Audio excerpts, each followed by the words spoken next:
എല്ലാവർക്കും നമസ്കാരം. എന്റർടൈൻമെന്റ് കീഴിലേക്ക് എല്ലാവർക്കും സ്വാഗതം. എന്റർടൈൻമെന്റ് കിഴി എപ്പിസോഡാണ്. ഒരുപാട് അപ്ഡേറ്റ്സുകളുടെ എല്ലാം കീഴിക്കാത്തതിന്റെ കീഴിലേക്ക് പോവാം. പോന്നോട്ടെ. ഞാൻ എന്തിനാ അറിയോ റെഡ് ഇട്ടുള്ളത്? അതും കട്ട ചോരയുടെ കളർ. എന്തിനാന്ന് കട്ട ചോര തല്ലല്ലേ? ആയിക്കോട്ടെ, ഫ്രഷ് ചോര ഞാൻ സമ്മതിച്ചു. എന്തിനാ? ഞാൻ ഡേഞ്ചർ ആണെന്നുള്ളത് കാണിക്കാൻ വേണ്ടിയിട്ടാണ്. ടൈല് തുറന്നോട്ടെ. ഇതൊക്കെ എത്ര നമ്മൾ കേട്ടിരിക്കുന്നു. കേട്ട് എന്താ അങ്ങനെ? ഇത് നല്ല ഭാഗ്യമുള്ള മനുഷ്യനാണ്. ഭയങ്കര ഭാഗ്യമാണ്. അല്ലെങ്കിൽ ഞാൻ ഏറ്റവും ഭാഗ്യമില്ലാത്തൊരു മനുഷ്യനാണ്. അതായിരിക്കും സത്യാവസ്ഥ. ഫസ്റ്റ് കീഴ് ഒരു ജാതി ജാതകം. അതാ കിട്ടിയത്. അതന്നെ കിട്ടിയത്.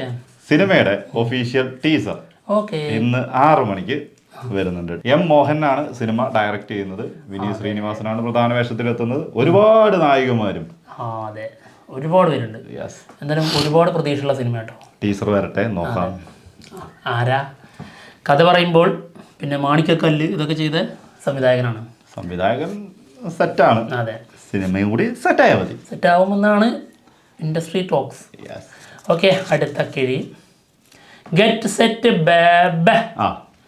ഗെറ്റ് സെറ്റ് ബേബേ സിനിമയുടെ സിനിമയുടെ കാര്യം പറഞ്ഞോ, ഷൂട്ട് കഴിഞ്ഞിട്ടുണ്ട്. റാപ്പഡ് ഉണ്ണിമൂന്നൻ നായകനാവുന്ന സിനിമയാണ്. നിഖില വിമലാണ് ചിത്രത്തിൽ നായികയായിട്ട് വരുന്നത്. അതെ, ഭയങ്കര ആഘോഷ പരിപാടികളാണ് കേട്ടോ. എന്താണ് ഇവിടെ നടക്കുന്നത്? എന്തൊക്കെയാണ് ഇവിടെ നടക്കുന്നത്? എനിക്കറിയില്ല, പറ, എന്തൊക്കെയാണ് ഇവിടെ നടക്കുന്നത്? സിനിമ കഴിഞ്ഞാലും ഇങ്ങനെ ആഘോഷിക്കൂലേ? അങ്ങനെയൊക്കെ ഉണ്ടാവും. അടുത്തത് ധ്യാൻ ശ്രീനിവാസൻ നെക്സ്റ്റ് മൂവി. വർഷങ്ങൾക്ക് ശേഷം, സിനിമയ്ക്ക് ശേഷം ധ്യാൻ ശ്രീനിവാസൻ നായകനാവുന്ന സിനിമ. ബിനുരാജാണ് സിനിമ ഡയറക്റ്റ് ചെയ്യുന്നത്. സിനിമയുടെ ഷൂട്ട് തുടങ്ങിയിട്ടുണ്ട്. ഒരു ഓട്ടോ ഡ്രൈവർ ആയിട്ടാണ് ആള് വരുന്നത് എന്നാണ് കേൾക്കുന്നത്. Okay,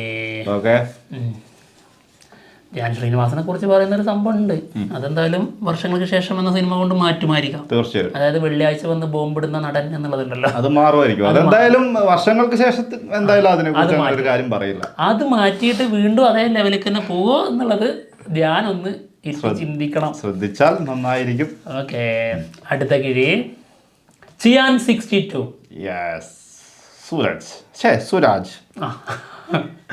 Suraj Venjaramoodu on board. ഇന്നലെ അനൗൺസ്മെന്റ് ഉണ്ടാവുന്ന പറഞ്ഞപ്പം ഇത് പ്രതീക്ഷിച്ചില്ലായിരുന്നു. വേറെ എന്തെങ്കിലും വരുന്നതിന്റെ ആയിരിക്കും. ഇത്ര ഗംഭീരം പ്രതീക്ഷിച്ചില്ല. ഗംഭീരം തന്നെ. സുരാജ് വെഞ്ഞാറമൂട് ചിയാൻ വിക്രമിന്റെ കൂടെ. അപ്പോൾ വേറെ ലെവൽ തന്നെ. പിന്നെ ജസൂര്യല്ലേ വില്ലൻ. വമ്പൻ കാസ്റ്റിംഗ് ആയി. ഇപ്പോഴേ അടുത്തെന്താണ്? എംപുരാൻ സിനിമയുടെ ന്യൂയോർക്കിലുള്ള നമ്മുടെ ഇന്ദ്രജിത്തും പൃഥ്വിരാജും നിൽക്കുന്ന L2E എന്നൊക്കെ പറഞ്ഞിട്ട് പോസ്റ്റ് വന്നിട്ടുണ്ട്. പിന്നെ അതാ വേറൊരു പോസ്റ്റ് കൂടി പൃഥ്വിരാജ് ഇട്ട ഒരു ഫോട്ടോ. അതായത് പൃഥ്വിരാജിന്റെ മുഖം അങ്ങനെ സ്പ്ലിറ്റ് ആയിട്ടുള്ള രീതിയിലാണ് ആള് ഈ ഫോട്ടോ പങ്കുവച്ചിട്ടുള്ളത്. പെർസ്പെക്റ്റീവ് എന്നുള്ള രീതിയിലാണ് ക്യാപ്ഷൻ കൊടുത്തിരിക്കുന്നത്. മേ ബി അവിടെ വേറൊരു ക്യാരക്ടർ ആയിരിക്കാം എന്നുള്ളതൊക്കെ ആയിരിക്കും. തീർച്ചയായിട്ടും വിചാരിക്കുന്നത് പോലെ നല്ല അതൊക്കെ മേലെയാണെന്നുള്ളത്. അത് തന്നെ ചെറിയ സിനിമയല്ലേ? ഓക്കെ, ചെറിയ സിനിമയാണല്ലേ? ഓക്കെ, അടുത്ത കിഴി ദളപതി 69. വെട്രിമാരന്റെ കയ്യിൽ നിന്ന് വലിച്ചു വാങ്ങിയിട്ട് അറ്റ്ലി ഓടുന്നുണ്ട്. അറ്റ്ലിയോട് അവിടെ കൊടുക്കടാ.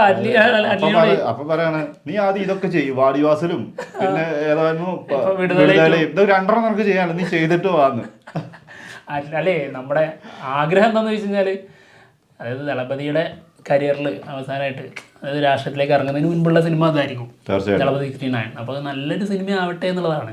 അപ്പോൾ വെട്രിമാരൻ ചെയ്യണം എന്നുള്ളതാണ് നമ്മുടെ ഒരു മനസ്സിലുള്ളത്. വെട്രിമാരനോ ഇനി കാർത്തിക് സുബ്രാജോ ആരായാലും മതി, ബാലാജിയോ ആരാണെങ്കിലും കുഴപ്പമൊന്നുമില്ല. ഇത് അറ്റ്ലി കൊത്തിപ്പറിച്ച് ഓടിയിട്ടുണ്ട്. അങ്ങനെയാണെങ്കിൽ ആദ്യം മുതൽ സിനിമ നമ്മൾ വീണ്ടും കാണേണ്ടി വരും. അല്ലി ഡയറക്റ്റ് ചെയ്ത സിനിമകളെല്ലാം വീണ്ടും ഒന്നും കൂടി അയവർക്കേണ്ടി വരും. അപ്പോൾ ഇപ്പോൾ കേൾക്കുന്നത് സൺ പിക്ചേഴ്സ് സിനിമ നിർമ്മിക്കും, അറ്റ്ലി സിനിമ സംവിധാനം ചെയ്യും, സ്ക്രിപ്റ്റ് പിന്നെ ആള് തന്നെ ആയിരിക്കുമല്ലോ. അല്ലല്ലേ. പിന്നെ അനിരുദ്ധാണ് മ്യൂസിക് ചെയ്യുന്നത്. പിന്നെ സമന്ത നായികയായിട്ടെത്തും എന്നുള്ളതാണ് കേൾക്കുന്നത്. അപ്പം തന്നെ ഞാൻ പറയുന്നു, ഇത് ഫുൾ ഫേക്ക് ആയിരിക്കും. സ്ട്രോങ് ബസ്സാട്ടോ എന്തായാലും. ഒരു സ്ട്രോങ് ആവാതിരിക്കട്ടെ. ഇതൊന്നും വരൂല വെറുതെ അറ്റ്ലിയായിട്ടുള്ള ബന്ധം വെച്ചിട്ടേ. അപ്പൊ പിന്നെ ഈ അടുത്തല്ലേ ഇയാള് പറഞ്ഞത് മറ്റേ ഇത് ചെയ്യാൻ പോകുന്നു, ഷാറുഖ് ഖാന്റെ കൂടെ ഉണ്ട് ചെയ്യാൻ പോകുന്നു. അതുണ്ട് ഫുള്ള് തള്ളു തന്നെ. ഒരു സൈഡിൽ ഇരുന്ന് എനിക്ക് തോന്നുന്നു വെറുതെ ഇരുന്ന് തള്ളാന്ന് തോന്നുന്നു. ഞാൻ അടുത്ത് ഇയാളുടെ കൂടെയാണ് അല്ലെ അടുത്ത മറ്റേ ഹോളിവുഡിൽ പോവാണ്. അതിന്റെ ഇടയ്ക്ക് ഇപ്പൊ വന്നിട്ടാണ് ഞാൻ 69 കൂടി ചെയ്തിട്ട് ഇനി പോകുന്നുള്ളൂ. എന്തൊക്കെ കേൾക്കണം. അല്ല അറ്റ്ലി ചെയ്യുന്നതെന്ന് അറ്റ്ലി പറഞ്ഞിട്ടില്ല കേട്ടോ. സ്ട്രോങ് ബസ് മറ്റേ സ്റ്റേജ് ഇത് 69 ചെയ്യുന്ന കാര്യമല്ല ഞാൻ പറഞ്ഞ, ഹോളിവുഡ് ചെയ്യുന്ന കാര്യം ഷാറുഖ് ഖാൻ ചെയ്യുന്ന കാര്യം ആള് തന്നെയാണ് പറഞ്ഞിട്ടുള്ളത്. അപ്പൊ ഇതിന്റെ നടക്കുന്നത് സ്ക്രിപ്റ്റിംഗ് തുടങ്ങി എന്ന് പറഞ്ഞു. അതെ, അപ്പൊ നടന്നു കിട്ടണമെങ്കിൽ കുറച്ച് വർഷങ്ങൾ കഴിയും. അല്ല സ്ക്രിപ്റ്റിങ്ങിന്റെ ആവശ്യമുണ്ടോ? അല്ല അറിയാഞ്ഞിട്ട് ചോദിക്കുക, അതിന്റെ ആവശ്യമുണ്ടോ? അത്ര വലിയ കാര്യങ്ങളിലേക്കൊക്കെ കടക്കണം. അറ്റ്ലിയോട് സ്വന്തം സിനിമകൾ തന്നെ എടുത്തു വെച്ചിട്ട് ചെയ്താൽ പോരെ. അതല്ലേ രീതി. സ്വാഭാവികമായിട്ടും ചെയ്തോണ്ടിരിക്കുന്ന കാര്യം തന്നെ ചെയ്താൽ പോരെ. വെറുതെ ഇങ്ങനെയൊക്കെ ഞങ്ങളെ കൊണ്ട് പറയിപ്പിക്കേണ്ട വല്ല കാര്യമുണ്ടോ? നീ ഏതാണ്? നിങ്ങൾ ആരാ അതിനൊക്കെ? അറ്റ്ലീനൊക്കെ ചോദ്യം ചെയ്യാൻ നിങ്ങൾ ആരാണ്? അറ്റ്ലീനൊക്കെ പറഞ്ഞ ആര്? പാലേരി മാണിക്കും സിനിമ റീ റിലീസിന് ഒരുങ്ങാണ് 4K അറ്റ്മോസിൽ. ഏപ്രിൽ മാസം സിനിമ റിലീസായിട്ട് എത്തും എന്നാണ് കേൾക്കുന്നത് കേട്ടോ. പാലേരി മാണിക്യം ഒരു പാതിരാ കൊലപാതകത്തിന്റെ കഥ. മമ്മൂക്കയുടെ വേറെ മൂന്ന് കഥാപാത്രങ്ങൾ. അതിലേറ്റവും ബെസ്റ്റ് മുരിക്കുംകുന്നത്ത് അഹമ്മദാജി. അയ്യോ എൻ്റെ മോനെ പൊളി. ആ രഞ്ജിത്ത് ഇപ്പോൾ എവിടെ പോയി എന്നാണ് ഞാൻ ചിന്തിക്കുന്നത്. വീട്ടിലുണ്ട്. പക്ഷെ എന്താ ചെയ്യാ? ഒരു കാര്യമില്ല. കൃഷിയൊക്കെ നോക്കിയിരിക്കുക. അടുത്തത് ആള് പറഞ്ഞു രഞ്ജിത്തിനെ കുറിച്ച് ഓർമ്മ വന്നെന്താ മനസ്സിലായോ? ആരെ കുറിച്ച്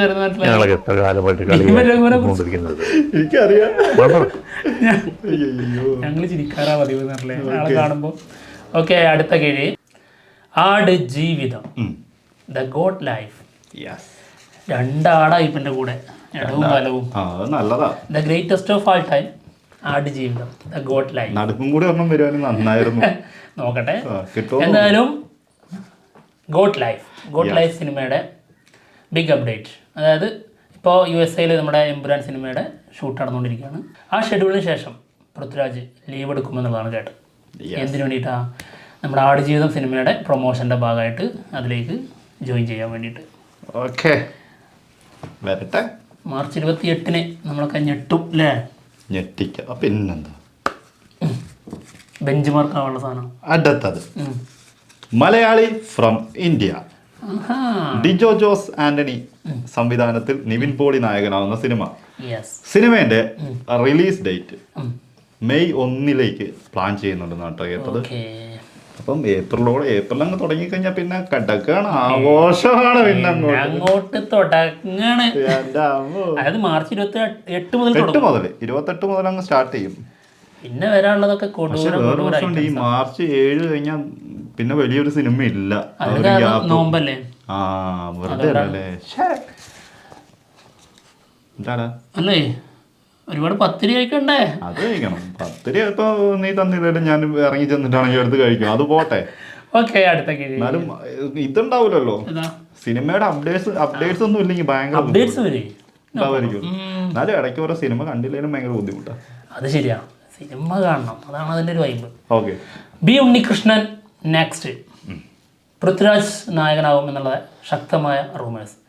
പൃഥ്വിരാജിന്റെ എത്ര നടന്ന് എന്തായാലും ആരാണ് ഇതിന്റെ പ്രൊഡക്ഷൻ, വേറെ ആരൊക്കെ ഇതിൽ അഭിനയിക്കുന്നുണ്ട്, പിന്നെ സ്ക്രിപ്റ്റ് ആരാണെന്നൊന്നും അറിയില്ല കേട്ടോ. പൃഥ്വിരാജ് നായകനാവുന്നു എന്നുള്ളത് മാത്രം ഇപ്പോൾ സ്ട്രോങ് ബസ് ആയിട്ട് വരുന്നു.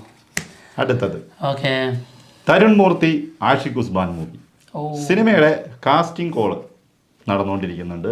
ആസിഫ് അലി നായകനാവുന്ന എന്താണെങ്കിലും കാസ്റ്റിംഗ് കോൾ ഇവിടെ കൊടുക്കാം. ഇത് വായിച്ചെടുക്കാൻ കുറച്ച് ബുദ്ധിമുട്ടാണ്, അതുകൊണ്ട് അതെ. ഓക്കെ, അടുത്ത കിഴി. നിങ്ങൾ എങ്ങനെ ഇട്ടാൽ ഞങ്ങൾ അങ്ങനെ വായിച്ചെടുക്കുന്നതായിരിക്കും, അവര് തന്നെ ആലോചിക്കുന്നത്. അത് ശരിയാ.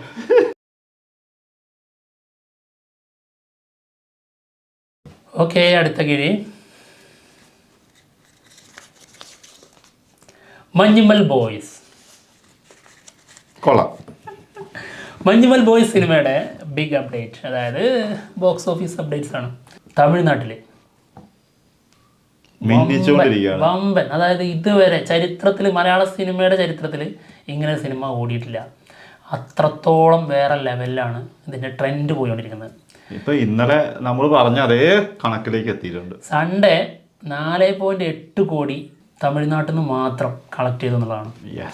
അതായത് 11 ദിവസം കൊണ്ട് 15 കോടി. 10 ദിവസം കൊണ്ട് 10 കോടിയായിരുന്നു. 11 ദിവസം കൊണ്ട് 5 കോടി കൂടെ കൂടിയിട്ടുണ്ട്. 15 കോടി കളക്ട് ചെയ്തു. ടോട്ടല് വേൾഡ് വൈഡ് 90 കോടി 11 ദിവസം കൊണ്ട്. അവിടെയുള്ള വലിയ സിനിമകളിലെ തമിഴില് ഇറങ്ങുന്ന വമ്പൻ താരങ്ങളുടെ കഴിഞ്ഞ ദിവസം റിലീസ് ചെയ്ത ജോഷുവയ്ക്കൊന്നും ആളില്ല. ഗൗതം മേനോന്റെ സിനിമയ്ക്ക് ആളില്ല. ഭീകരം. എന്തായാലും വേൾഡ് വൈഡ് കളക്ഷൻ 11 ദിവസം 90 കോടി പിന്നിട്ടു എന്നുള്ളതാണ് കേൾക്കുന്നത്. അപ്പൊ ഒരു 200 എന്തായാലും 150 എത്തും എന്തായാലും. ഇനിയിപ്പോ എന്തായാലും എനിക്ക് തോന്നുന്നു തങ്കമണിക്ക് ശേഷമായിരിക്കും ഒരു റിലീസ്. തങ്കമണി വന്നു കഴിഞ്ഞാൽ ഒരു തിയേറ്ററിന്റെ ഒക്കെ ഒരു മാറ്റം നമ്മുടെ ഇവിടെ കേരളത്തിൽ വരുള്ളൂ. എന്താണെങ്കിലും വെയിറ്റ് ചെയ്യാം. ഗംഭീരമായിട്ട് കയറട്ടെ. അടുത്തത് എന്താലേ ഭീകരം. അടുത്തത് ഫെഫ്കയുടെ മെഗാ ഷോ നടക്കാം. അതായത് ഖത്തറിൽ മാർച്ച് 7-ന്. നമ്മളെയൊക്കെ വിളിച്ചിട്ടുണ്ട്. വിളിക്കുന്ന വീഡിയോ കാണിച്ചു. ടിക്കറ്റും കൂടി തരുമോ? അങ്ങനെ ഒരു പാസ്പോർട്ട്. അതെ, പാസ്പോർട്ടും ഇല്ലേ? കാര്യം പറയാം. ഈ വരുന്ന മാർച്ച് 7-ാം തീയതി ഖത്തർ 974 സ്റ്റേഡിയത്തില് കേരള പ്രൊഡ്യൂസേഴ്സ് അസോസിയേഷനും 91 ഈവൻസും കൂടെ ചേർന്ന് ഒരു വലിയ മെഗാ ഷോ നടത്തുന്നു. മലയാളത്തിലെ ഒട്ടുമിക്ക താരങ്ങളും ഈ ഷോയിലുണ്ട്. ഞാനും ഉണ്ടാവും. എങ്ങനെയാണ് പാസ്പോർട്ടില്ലാതെ വരും? നമുക്ക് പാസ്പോർട്ട് ഓഫീസിൽ വന്ന് പൊളിക്കാന്ന്. അതുകൊണ്ടോ? മമ്മൂട്ടിക്ക് പാസ്പോർട്ട് ഓഫീസിലല്ലടാ പട്ടി ജോലി. അത് മനസ്സിലാക്കും. പാസ്പോർട്ട് വേണം. അല്ല, ഖത്തർ പോകാൻ പാസ്പോർട്ട് ആണെന്നുള്ളത് എനിക്കറിയില്ലല്ലോ. പിന്നെ ഇപ്പഴല്ലേ അത് മനസ്സിലാവുന്നത്. നിനക്ക് ദുബായി പോവാൻ പാസ്പോർട്ട് വേണമെന്നുള്ള കാര്യം അറിയോ? അത് വേണോ? അറിയത്തില്ലല്ലോ. അത് കൊള്ളാലോ. പോലീസാണ് അത്രേ. പോലീസ് എടാ പോലീസിലായതുകൊണ്ടാടാ സ്വന്തമായിട്ടൊരു പോലീസുകാർക്ക് അതിന് മുൻപ് പോലീസായി കഴിഞ്ഞ പാസ്പോർട്ട് എടുത്തു കഴിഞ്ഞാൽ എന്തിന് എത്ര ചോദ്യം ഒരു വിസിറ്റിന് പോകണം, അത്രേ ഉള്ളൂ. അതുപോലെ മോനെ അങ്ങനെ വിടൂലല്ലോ. അതാണ് അതിന്റെ രീതി. ലീവ് എടുത്തിട്ട് പോകണമെന്നേ. ഇനി എടുക്കാം. അല്ലാതെ ഒരു പോലീസുകാരും ഡ്യൂട്ടി ടൈം അല്ലേ വിടുവോ? അല്ല, ഡ്യൂട്ടിയിൽ തുടർന്നുകൊണ്ടിരിക്കുന്ന ഒരു പോലീസുകാരും പാസ്പോർട്ടിനെ കുറിച്ച് ചിന്തിക്കുകയില്ല. അതായത് മുൻപേ ഉള്ളത് അവിടെ ഉണ്ടാവും, അല്ലാതെ പുതിയ എടുക്കണം എന്നുള്ളത് ആരും ചിന്തിക്കും. നേരത്തെ എടുത്താൽ കണ്ടത്. അവ എന്തായാലും കിഴി എപ്പിസോഡ് എടുത്തിരിക്കുകയാണ്. വയ്യ, ഞാൻ ചത്തിട്ടുണ്ട്. എന്താ? എനിക്ക് വയ്യ, ആകെ ചൂടെടുത്തിട്ട് അങ്ങനെ എന്തോ ആകെ ക്ഷീണമൊക്കെ തോന്നുന്നുണ്ട്. ഇപ്പൊ എന്തായാലും ഒന്നുമില്ല, ഇത് ജയിച്ചാൽ ആ ക്ഷീണം അങ്ങ് മാറുന്നു വിചാരിച്ചു. അപ്പൊ അതും പോയി കിട്ടി. സമ്മതിച്ചല്ലോ. അപ്പൊ പിന്നെ തീർച്ചയായിട്ടും. അപ്പൊ എന്തായാലും പോവാണേ. ചെറുക്കനൊന്നേ കുളിപ്പിച്ച് കിടത്തട്ടെ. ക്ഷീണം മാറ്റിയെടുക്കാം നമുക്ക്.